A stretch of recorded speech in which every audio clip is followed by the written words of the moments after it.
So what does everybody want to hear about? You guys want to hear like the technical side of everything? You want to like just see pictures and hear all the fun stories? Or learn is good. All right. We'll start with technical. Start with how do you go to bathroom on a big wall?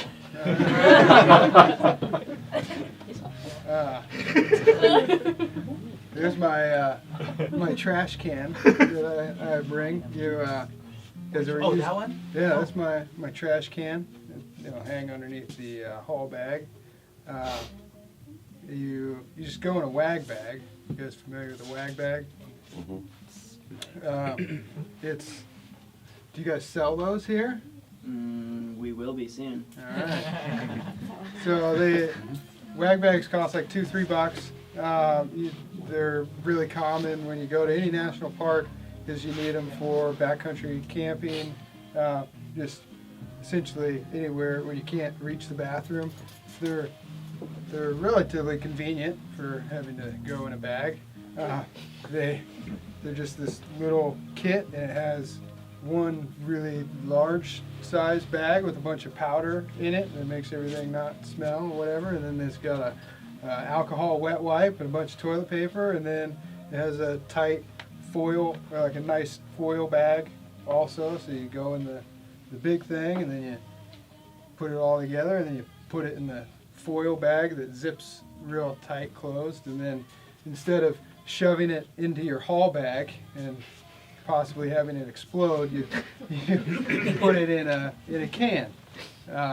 And I used to use, on my first couple walls, I used a PVC pipe. That was what I was recommended in the beginning. You'd like take a 4-inch piece of PVC, put a cap on one end and then a screw cap on the other. Now, once you do that and you make something big enough to hold anything, it weighs like 8 pounds. So I avoid doing that, and now you can get one of these Utz pretzel jars for a lot less than a PVC jar, and it comes with pretzels in it. Nice.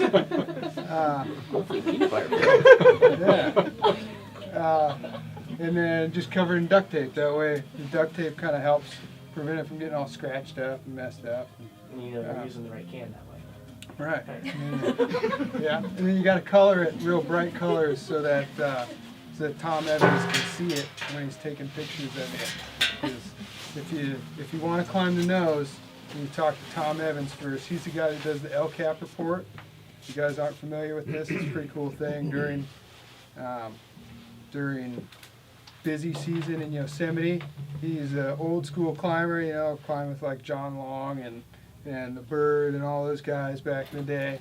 And so he knows all the routes, and now he's like 65 or 70 and retired, and he just sits there with this giant lens in the valley and smokes cigars and drinks beer and takes pictures of people on, just climbing El Cap. And then he'll post them online, and you can read, sometimes he posts every day, and you can just read about what's going on, who's climbing what and whatever. And if you climb El Cap, then you just buy him a cigar or a 6-pack of beer or whatever, and it'll give you all the photos that he took of you. But if you just wear gray when you're up there, it'll bitch at you for blending in with the wall. So you gotta have stuff to be able to stand out. So something I thought we'd start with is how to actually read the topo. When you can zoom in on that too. Let's see here. 2-finger zoom. Let me see if I can't find an actual topo first. Oh, so here's the topo of Moonlight Buttress. This is what I would recommend to be your first.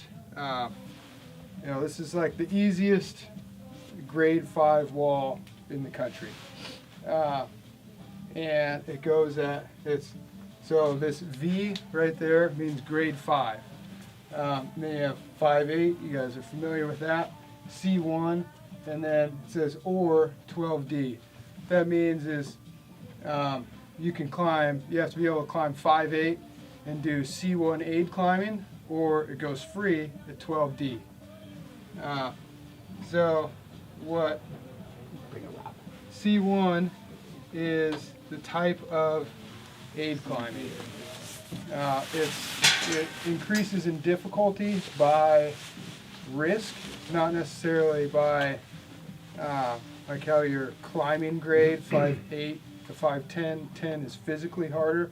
It's very similar to whitewater, if you guys have done any of that. The whitewater grade, like grade 5, just means if you screw up, you're probably going to die. It's the same thing with aid climbing. You know, A0 is a bolt ladder. So just like at the gym, they got bolts every 5 feet. Somebody went up there and put bolts every 5 feet, and you're just clipping bolts and pulling on your aiders with the bolts. C1 means that you're going to be climbing on something that like is just a clean crack. You can place cams in really easily. It's not going to be very hard to find any placements, and you're probably going to have good gear behind you the whole time. So you're not going to have big gaps where if you rip one piece, you're going to take a big whipper or something. And then you'll see here it says A or C. Aid climbing essentially means with a hammer. C means clean aid. So when you get to like A3 and A4, that's when it starts getting, you're probably going to need a hammer. You're going to need pitons. The cracks are going to get real thin. Sometimes you can do it clean, but it gets really hard if you're doing it clean. Some people will switch to using peckers, beaks, you know, hammering in stuff. If you're climbing in Zion and you use a hammer, you need to be on like A4 or A5, or else people will kick your ass. Zion's real touchy about hammer climbing, where the nose not so, or Yosemite not so much. And then you go to like C4. If you pull a piece, you might rip a pitch. So you might like zipper the whole friggin' pitch. You could be 10 placements up and bust this one, and then just and go falling. And if you do it in the wrong place, you might hit something and hurt yourself. 5 means if you screw up, you're probably gonna die.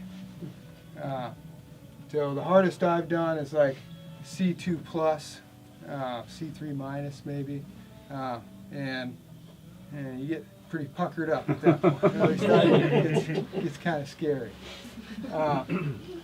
Then the first thing where it says grade 5, so you have every climb, there's like grade 1 is essentially cragging, single pitch stuff. Grade 2 is maybe just a couple pitches. Grade 3 is when you're talking about half-day routes. Grade 4 is something that is, and these are all on average, so obviously freaks can climb the nose in 2.5 hours, but these are what the average person does. Grade 4 would be a really long route, so you're probably going to start really early in the morning, and you're probably going to end when it's dark. Then grade 5 means the average party sleeps overnight one night.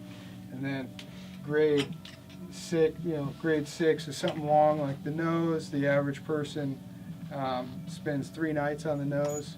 And then after that, grade 7 would be like Durango Tower. You're going to be, or Meru. If you guys seen the movie Meru, it's going to be full-on expedition style. Similar to climbing Everest. You're taking a whole bunch of crap up there, and you'll be up there for a while. So what I'm going to talk about today is grade 5 stuff, how to keep it light, how to move fast, how to try to not spend 3 days on a 2-day wall. So any questions about that stuff so far? Can we get a copy of that? Sure. Yep. You just go to supertopo.com. This is just a photocopy out of the Super Topo Big Wall book. But yeah, Super Topo makes a whole bunch of good stuff like this. So let's see here. So my first attempt at a big wall was, oh, this photo sucks. The first attempt at a big wall was a route called the Big Lebowski. This is Pete Cutler's idea, and he had never been up there before, and we were going to be, if we made it, we were going to be like the third party to ever summit the thing, and Pete thought this was an awesome idea. The route had been up for like 18 years or something, and nobody else climbed it. Sometimes there's a reason for that. So we spent, there was a big old ledge at the about halfway through, so we didn't have to bring a portaledge with us, which is another way to keep it fast and light, is to not bring a bunch of extra crap with you. We were able to sleep halfway up and then decided, well, the route was called the Big Lebowski, and we kind of figured out partway through that, the movie The Big Lebowski is just about this one guy kind of getting screwed over harder and harder, just, like he thinks he's got it, and then he just gets screwed harder, and then he thinks, over it, and that was kind of how the pitches were going. They just weren't getting any better. At one point we're in this gully, and I'm at the anchor, hanging on, hanging belay. He has to go up, and then starts going up a gully like this that's just full of basketball-sized loose boulders. So if he knocks any of these loose, funneling right down. yeah, just right to it. Why didn't you put the anchor over here on this wall? Like you drilled the bolts. Why couldn't it be right here? Why do I have to be right where I'm gonna get hit in the face by these boulders? But so we'll save that one for another day. First wall I gave a shot, we got shut down, and that's what happens sometimes. They're big and they're hard. And How tall is it? How long is it? this one, Big Lebowski, was grade 5. I think it went. You had to free 511 off with, and it was like 20 pitches, maybe 18 pitches, something like that. Either 511 off with, or you had to bring like 3 number 6s, and we didn't have 3 number 6s, so we're freeing it, I guess. And so then the second wall we tried, this is Space Shot. This is in Zion, directly across the street from Moonlight Buttress. It was a pretty awesome route. Did it in 2 days. We climbed we set the portaledge up at the top of pitch 4. This is Pete looking down at me. I just woke it up, and he started climbing, and it's cold, so I stayed in my sleeping bag, and I'm belaying him with the drapery with the sleeping bag still over me, and I had to turn on techno music on the little boombox. I kept trying to doze off. This actually, like 15 minutes after he took this photo, I saw Peter take the biggest fall I've ever seen anybody take in my life. He ripped 6 pieces in a row and ended up doing like a 60-footer before the ledge came tight, or till the rope came tight on me, and I'm in the ledge, and the ledge is hanging like 10 feet below the anchor. So just sucked me and the ledge, flipped everything upside down, flew it all up, and he comes flying down. One of these like screamers where he's going so far that he takes a breath. As soon as he lands, dang it! Now I gotta climb that again. So a good thing to do when you're on the ledge is clip everything to your portaledge. So like I had on my sleeping pads, right? You gotta sleep with a sleeping pad underneath you because it's just a canvas thing. It'd be like sleeping in your hammock without a sleeping pad underneath you. It'll get cold at night, right?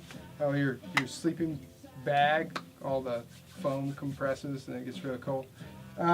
So I take just a long piece of tape, your climbing tape, and I fold it, I'll pull about this far out, and I'll fold it in the middle for about a foot, and then put 2 feet on either side of the sleeping pad. So I got a little loop, and then clip that to the ledge. You just, there's little ties all over all your stuff. You gotta keep everything clipped to something, because if you can drop it, you will drop it. And in that instance, if I hadn't clipped everything, like you gotta have a strap on the important things. If you don't want to lose everything, right? So that was a pretty cool route. The whole time there's this big overhang to the right of where you're climbing, and you're climbing this thin seam crack about 50 feet over from this overhang, and it's about 1,000 feet off the ground. So when you're looking up at it, it doesn't seem that big, but then once you get up there, it's about 100 feet out from the wall. It just comes straight out this way, and the route goes straight up this seam, and then it ends right at the top of the overhang, and you gotta walk out this ledge, and then do this like just V0 boulder move, which is super easy. But you actually have to step out over and around this big thing with just this 1,000 feet of air below you. So that's why the route is called Space Shot, because it's you just get this. Yeah, that was a pretty good one. I wouldn't recommend that one for your first wall. The aid on it's pretty strenuous. Pete had a lot of experience, and before he started showing me this stuff, and that was kind of how I got into it, was finding somebody who knew what they were doing and going with them a bunch. So first route I attempted on my own was Moonlight. And so I'll probably talk about some of the stuff that you need to know before you start doing this, right? If you're doing, anybody do multi-pitch climbing right now? All right. Nobody else? Yeah, a little bit. So does everybody understand the idea of pitches? Like climbing one pitch and then making it multiple, right? You're doing just like top roping, you climb to here and then you just go up in pitches.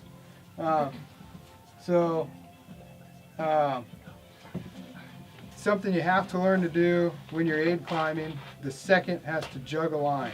So the first person is putting cams in, putting pieces in, pulling on them, and that's how you're progressing, because some people can't climb 12 deep, but they still want to climb tall stuff, right? So they're pulling on this stuff. Well, the second person is just climbing the line.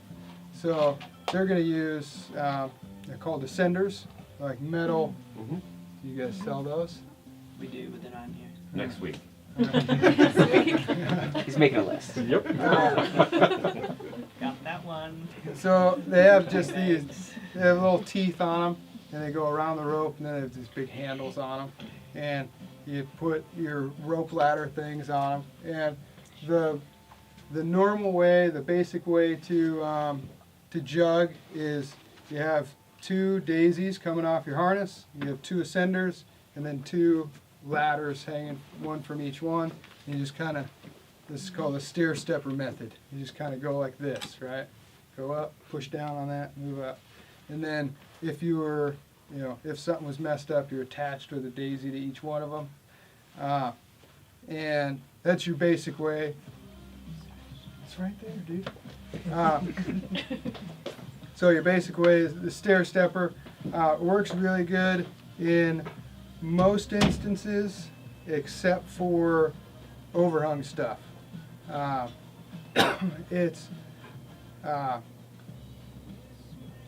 works. It's like you should learn that one first, because anything pretty much over or pretty dead vertical, maybe even a little overhung, or anything, except for like full-on slab, you're good to go. And a lot of times when you're aiding stuff, it's not all dead vertical. It'll go in and out, and it'll switch a lot. It's kind of annoying. So the one that I like to use for that is pretty similar, except it's more strenuous, where you just don't have ladder on your main one. So I'm right-handed, and I'll use a climbing shoe on my right foot, and then I'm putting my right foot on a hold on the rock, and I'm pushing with that. That's a little bit more versatile because when it goes, less than vertical, you can push on something a little bit easier, and it's just kind of easier to switch back and forth at any given time. And the third method is called the Frogger method. So you put the ladders, both of the ladders hanging from the bottom ascender, and you do this like very ab intensive workout where you slide this one up, and then your feet are here, and you just pull it real tight, and then your feet come up like this, and then you stand up and you push that one up, and then so you're moving up the whole time, and you're just doing these really fun crunches for Saw that on Tony Gazelle once. It's very fun. So jugging sucks, but it's what you got to do. In multi-pitch climbing, the idea is you and your partner are both going out to climb this route. You're both physically pulling on the whole thing, and then the leader goes up, and then the leader belays you, right? Well, in multi-pitch or in big wall, you have to haul a bag, and you're trying to go as fast as you can. If the second is actually climbing and the leader is belaying, then the leader can't be hauling the bag up. So it's a lot faster if the leader just fixes the line, which means you essentially tie a clove hitch or a figure 8 on the anchor, let it hang down, and then the second is going to get up and belay himself all the way up while he's jugging, and then the leader is hauling this bag up, right? You got all your gear in there, and you got to pull that up to 150 feet, which is super easy.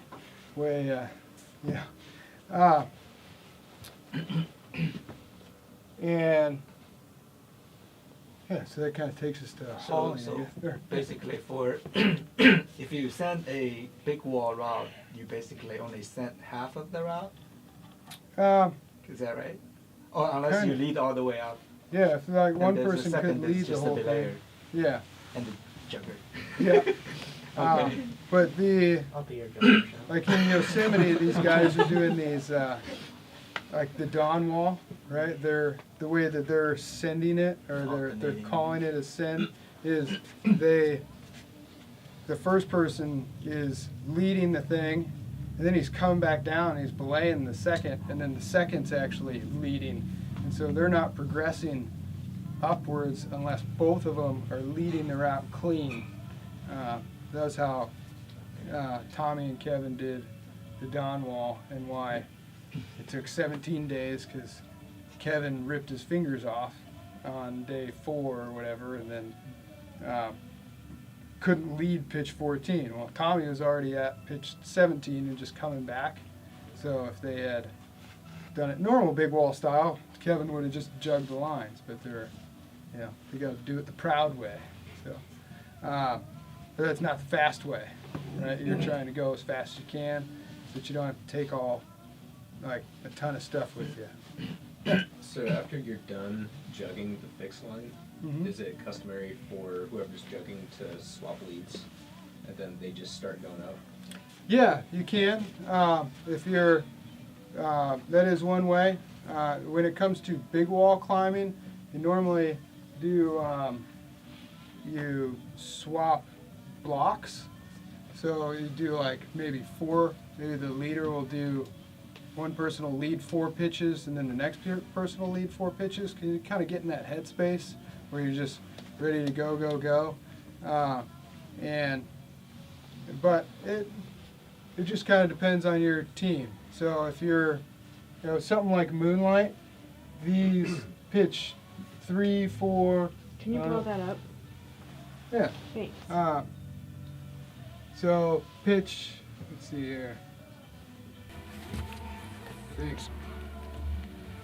So like this pitch 3, 4, I don't know why I didn't say 5, but 6, 7, and then 8 all take one cam. It's 0.5. So you're gonna climb that. Like the second is gonna, you just take all the 0.5s you can beg, borrow, and steal, and the second will now have them all on him because he just cleaned it. So he could just start climbing right afterwards. And so swapping back and forth is a good method for that. Prod your way up. Then that kind of brings, let's see here, one of the biggest downfalls that you'll find to big wall climbing is rope management. You think like, oh, I've done multi-pitch climbing, it's no big deal. As soon as you have this rope that you're hauling with, and especially if you got 3 people that you're climbing with, now you got 3 ropes that you're having to deal with at one spot. Then that second gets up to you, and it's like, okay, now he's going to take off leading.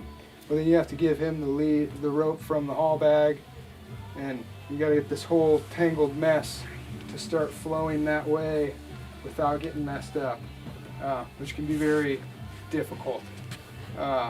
So a couple things, if you already do multi-pitch climbing and you want to switch to big wall stuff, instead of having your second carry a backpack, just get a tag line that you might need anyway. If you're doing Devil's Tower, you need 2 ropes to be able to get down. Just put your bag on a second line and haul it. It just kind of gets you used to the idea of pulling it up. Plus you got 2 ropes there, and then you can figure out how to deal with not getting them all tangled. That was. Do you have some tips for that? Do you use like a bucket or something, or? No, I'll stack. I'll stack them in a certain way. So like a lot of times you're gonna have 3. You notice on here how it says next to 2, there's 3 X's. So this is a normal thing on an aid route. They'll have 3 anchors or 3 bolted anchors instead of 2.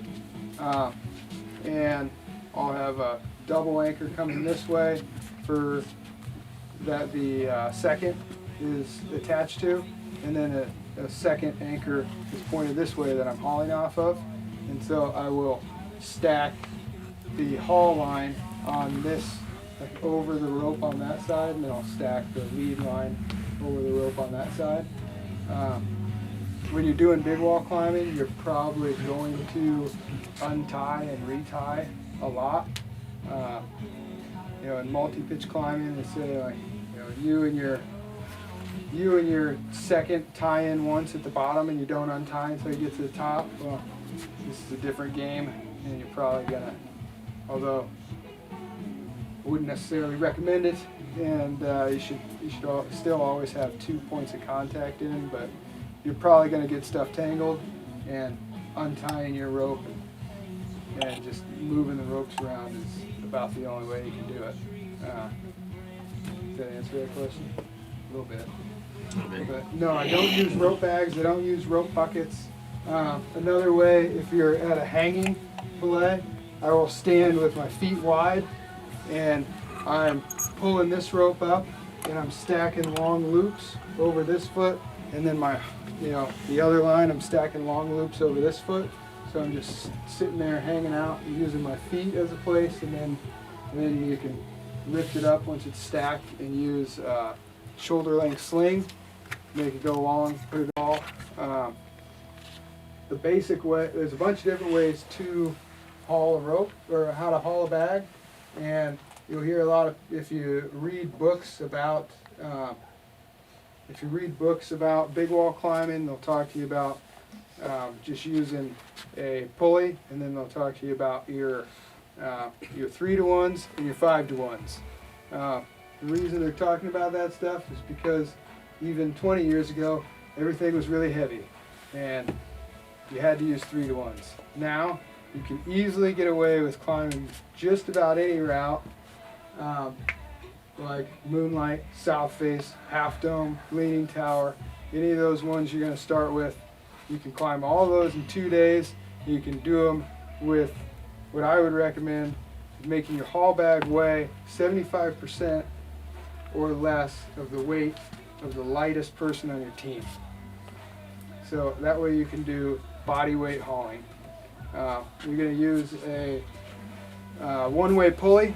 Petzl makes a great one called the Micro Traction. It has just the same cam that's in your ascender, and it's a real nice pulley. The rope comes up, and you pull it this way, and it just won't let the bag back down. And then, if the bag's light enough, you can put your ascender on this side with your aider and just leg haul. Just push down, and then the haul bag won't go back down. You slide it up and just push down with this leg. If it's too heavy to do that, then I'll do what's called body weight hauling. I'll attach myself to the anchor with my rope. I'll give myself about 20 feet of slack coming off the anchor. And you just have the ascender attached directly to your harness, put it on the rope, and then just walk backwards down the wall. You walk backwards 20 feet, bag goes up 20 feet. Then you have to kind of climb back up the rope and do it again over and over and over. Hauling sucks. There's really no way to get around that, except make the bag as light as you possibly can. If you really like your partner, you can share a sleeping bag. Just open it up. You guys put your feet in the end together. Just use it as a blanket. You can use one sleeping pad. Because a lot of times the ledges, if you don't have a portaledge, the ledges you're sleeping on are going to be like one of the spots I camped on the nose. On the topo it says plush bivvy for 2. It was thinner than this table, and it was offset twice, like 2 ways. It wasn't flat. It was like this and like this, away from the wall. And it was, it was horrible. So that's what they call plush for 2 people. So something this big, this, on LCAP they would call this like a plush bivvy for 3. Sleeping on one sleeping pad with your buddy might sound weird, but it's quite possible you're only going to be able to fit one sleeping pad on that ledge anyway.